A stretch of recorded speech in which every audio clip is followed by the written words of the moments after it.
Spain کے دارالحکومت Madrid میں ہزاروں شہریوں نے قومی دن ملی جوش و جذبے کے ساتھ منایا۔ تقریب میں 3500 فوجیوں نے شرکت کی۔ کئی میٹر طویل ہسپانوی پرچم لہرایا گیا۔ دیکھتے ہیں قمر فاروق کی رپورٹ۔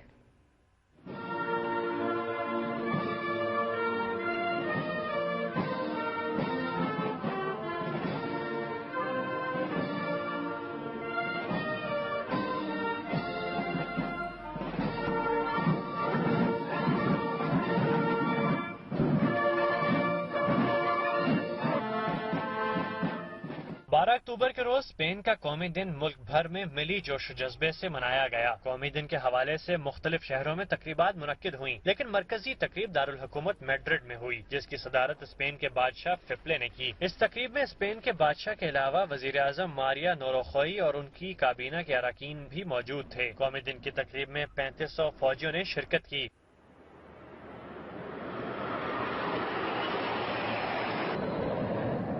موسم کی خرابی کی وجہ سے گاڑیوں کی تعداد کم تھی۔ پریڈ میں 43 گاڑیاں شامل تھیں۔ دوسری جانب صوبہ کاتالونیہ کے دارالخلافہ بارسلونا میں بھی تقریبات منعقد ہوئیں، جس میں ہسپانوی باشندوں نے شرکت کی۔ کاتالان آزادی کے حامیوں نے تقریبات میں شرکت نہیں کی۔ بارسلونا کی تقریب میں بارش اور خراب موسم کے باوجود ہزاروں افراد نے پلاسا کاتالونیہ پر شرکت کی، جس میں کئی میٹر لمبا ہسپانوی جھنڈا بھی لہرایا گیا۔ ہسپانوی شہری پرچم کو اپنے سر اور کاندھوں پر لیے چلتے رہے۔ قومی دن کی اس ریلی میں لوگ اسپین زندہ باد کے فلک شگاف نعرے لگاتے رہے۔